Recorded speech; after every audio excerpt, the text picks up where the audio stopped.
मकर संक्रांति त्योहार एक, नाम अनेक। ऐसे कुछ पर्व हैं और इनके मनाने के अपने नियम भी हैं जिनकी उत्पत्ति स्थानीय परंपरा, व्यक्ति विशेष या संस्कृति से न होकर जिनका उल्लेख वैदिक धर्मग्रंथ, धर्मसूत्र और आचार संहिता में मिलता है। इन्हीं में एक पर्व मकर संक्रांति का है। मकर संक्रांति में मकर शब्द मकर राशि को इंगित करता है, जबकि संक्रांति का अर्थ संक्रमण अर्थात प्रवेश करना है।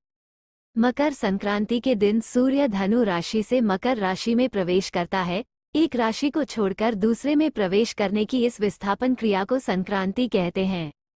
हिंदू महीने के अनुसार पौष शुक्ल पक्ष में मकर संक्रांति पर्व मनाया जाता है। चंद्र के आधार पर माह के दो भाग हैं, कृष्ण और शुक्ल पक्ष। इसी तरह सूर्य के आधार पर वर्ष के दो भाग हैं, उत्तरायण और दक्षिणायन। इस दिन से सूर्य उत्तरायण हो जाता है। उत्तरायण अर्थात उस समय से धरती का उत्तरी गोलार्ध सूर्य की ओर मुड़ जाता है, तो उत्तर ही से सूर्य निकलने लगता है। इसे सोम्यायन भी कहते हैं। 6 माह सूर्य उत्तरायण रहता है और 6 माह दक्षिणायन। अतः ये पर्व उत्तरायण के नाम से भी जाना जाता है। अतएव इस दिन से उत्तरी गोलार्ध में रातें छोटी एवं दिन बड़े होने लगते हैं तथा सर्दी की ठिठुरन कम होने लगती है। अतः मकर संक्रांति अंधकार की कमी और प्रकाश की वृद्धि की शुरुआत है। प्रकाश अधिक होने से प्राणियों की चेतनता एवं कार्य शक्ति में वृद्धि होती है। ध्यान देने योग्य है कि विश्व की 90% आबादी पृथ्वी के उत्तरी गोलार्ध में ही निवास करती है। वैसे भारत में प्रचलित सभी हिंदू कैलेंडर चंद्रमा पर आधारित हैं। यही वजह है कि हिंदू त्योहारों की अंग्रेजी तारीख बदलती रहती है। इस समय जो कैलेंडर इस्तेमाल होता है उसे ग्रेगोरियन कैलेंडर कहते हैं, जो सोलर कैलेंडर है यानी सूर्य पर आधारित कैलेंडर है। चूंकि चंद्रमा की स्थिति में मामूली हेरफेर की वजह से ये कभी 14 जनवरी को होता है तो कभी 15 को ये पर्व मनाया जाता है। अतः मकर संक्रांति पर्व न केवल भारत के लिए बल्कि लगभग पूरी मानव जाति के लिए उल्लास का दिन है। ऐसी मान्यता है कि इस दिन भगवान भास्कर अपने पुत्र शनि से मिलने स्वयं उसके घर जाते हैं। चूंकि शनि देव मकर राशि के स्वामी हैं, अतः इस दिन को मकर संक्रांति के नाम से जाना जाता है। शास्त्रों के अनुसार देवताओं के दिन की गणना इस दिन से ही प्रारंभ होती है। सूर्य जब दक्षिणायन में रहते हैं तो उस अवधि को देवताओं की रात्रि व उत्तरायण के 6 माह को दिन कहा जाता है। दक्षिणायन को नकारात्मकता का प्रतीक तथा उत्तरायण को सकारात्मकता का प्रतीक माना गया है। मकर संक्रांति से देवताओं का दिन आरंभ होता है, जो आषाढ़ मास तक रहता है। महाभारत काल में भीष्म पितामह ने अपनी देह त्यागने के लिए मकर संक्रांति का ही चयन किया था। मकर संक्रांति के दिन ही गंगा जी भागीरथ के पीछे पीछे चलकर कपिल मुनि के आश्रम से होती हुई सागर में जाकर मिली थीं। महाराज भागीरथ ने अपने पूर्वजों के लिए इस दिन तर्पण किया था, इसलिए मकर संक्रांति पर गंगा सागर में मेला लगता है। लोग इस दिन पवित्र नदी में स्नान, दान, पूजा आदि करने से पुण्य 1000 गुना हो जाता है।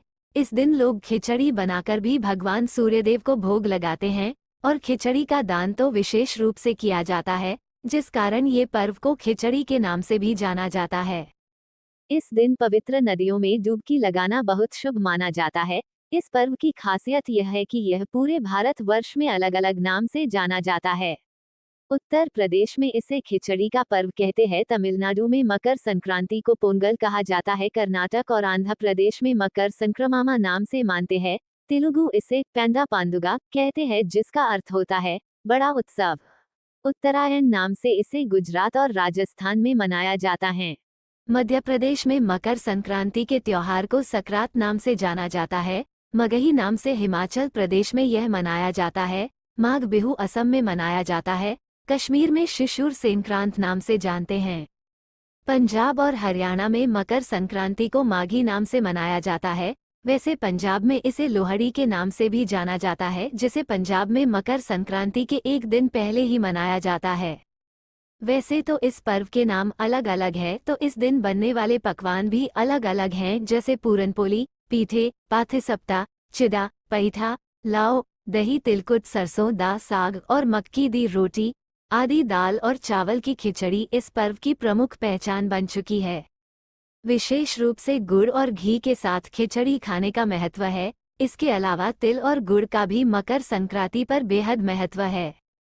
इसी दिन मलमास भी समाप्त होने तथा शुभ माह प्रारंभ होने के कारण लोग दान पुण्य से अच्छी शुरुआत करते हैं।